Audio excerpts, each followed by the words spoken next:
Then what happens is he goes to Santa Fe South, which is one of the largest charter schools in the state of Oklahoma, to sub, and put his money where his mouth is by substitute teaching one class. And of course, this is not an accident. This isn't like something he did out of the kindness of his heart. I mean, this is a political stunt, and we've kind of let him do it. So anyway, really kind of ridiculous deal. Chris Brewster let him come in, do this stuff.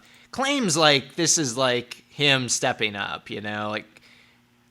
and where that starts to fall apart is kind of in how Chris is like framing this, right? Like, later he tweets this thing, which didn't get much love, and I don't really want to promote it but there's an interesting list of people. And some of these people, like, I respect, and some of these, like Robert Ruiz, he's a hired gun for right-wing school choice stuff. Joe Ciano, like, guys, come on, you should know a little better than this. But what is interesting about this, like, hey, we all got to be above the fray and get together for kids. Can't see this. Chris Brewster's given this dude $500. He's already donated to Ryan Walters' election campaign. So, like, I mean, I've been in politics a long time. I've never given a single candidate $500. But, this framing is incredibly dishonest if you've, like, definitely thrown your lot in with this guy. Like, you're doing PR. Like, I don't pretend to be, like, nonpartisan or post-partisan or anything. I mean, I support, we should support candidates who are going to do progressive things and help the most people and fight rich people. Like, that's kind of what it comes down to. But this, like, pretending you're above the fray while also giving $500 to the guy running for state superintendent, that's some bullshit. Like, clearly you're not. And clearly Ryan Walters needed some PR, and he got on the phone and called his buddy who's a superintendent at a school that'll let him come in and do his bullshit. So yeah, this is some really lame stuff. Oh my gosh, he wants the Ledge to focus on tattoo shops and weed stores around his school, saying they make his neighborhood around the charter school less safe. Yeah, I mean, what also makes your charter school less safe is poverty. And these idiots at the legislature would do anything they can to keep your kids and their families in the highest amount of poverty they possibly can. They'd cut them off from unemployment. They'd cut them off from SNAP. They'd cut them off from, Sooner Care. They cut them off from literally anything. Living wage. I mean, just go down the list. Like, the Republicans at the state capitol would do anything. I mean, hell, they fucking gerrymandered them into 2 different congressional districts and split their political power completely. I mean, it is some wild ass stuff. So anyway, I mean, this is just some like really dishonest framing here, especially from a guy who's given him $500. So yeah, Ryan Walters is a I would say he's a dangerous idiot, but like I really feel like he does this stuff. Like, he shared OCPA articles like back during last summer. He shared like an anti-vax deal from OCPA. I mean, like, Walters, there's no accident in his political ideology. Like, I mean, he's hitched himself to Stitt's wagon. I mean, he's a super far right-winger, definitely hates public education to its core.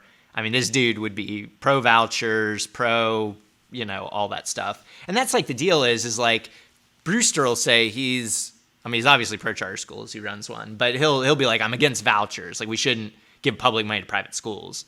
But like, that's what all these guys want. So I mean, it's like at some point you've blurred the line to the point where you really don't stand for anything, or ultimately you stand for school privatization. And let me tell you, that will not be good for poor kids. Like, I mean, charters aren't good for poor kids, in my opinion, based on every shred of evidence I've seen out of them. I mean, they pick and choose winners and losers, and they kick out the hardest kids to educate. I mean, that's just what they do. I mean, it is by design what they do. So, I mean, just this idea of pretending like private schools won't take that the next logical step, which is to kick them out on the basis of either money or just, hey, we can kick you out if you're gay. We can kick you out if you're, you don't fit the profile or whatever. I mean, anyway, I mean, private schools are just fucking notoriously racist, classist, awful. Like, I mean, I don't know. I don't know what. But anyway, so he's blurred the line to the point where it's absolutely ridiculous. And that's always, like, to my point, like, what you find in the public schools, especially public schools that have a lot of charters around them or a lot of segregation is, I mean, the public schools are taking all the kids that nobody wanted or nobody fights for. Like, that's... And what's even more depressing is the kids know it. I mean, I did an organizing thing in a school once around a school board race, and we did like a student focus group kind of deal. And like the kids, like their top line thing, when I was like, if you had a magic a magic wand and you could just fix everything, they were like, we would tell kids that, or we would tell the community that we're not a bad school and we're not bad kids. And like, that was like their number one thing. They didn't end up using that in the event that we put on, but in a smaller setting, like that was what they said. And that to me is just so depressing and so telling of what the school choice movement really represents. Is it's about haves and have-nots. It's about winners and losers. And, the people who don't get the special fancy school know where they stand. And that's fucked up. Like every kid deserves a great school. Every kid deserves... every kid needs a great school. Sorry, I hate even using the word deserves. Every child needs a great school. Every child needs to be educated and supported and whatever they need. So, the charter, there's a whole lot I could go on ranting about the charter movement, but just Brewster's incredibly disingenuous stuff when he's obviously supporting Ryan Walters' campaign in a big way is just gross. And, if you don't know what camp you're in on this deal, I don't know how to help you. Because Walters definitely knows what he's about. Thanks for watching our video. Please give it a like and hit that subscribe button for more content. If you want to engage with us, follow us on Facebook, Twitter, Twitch, and Instagram.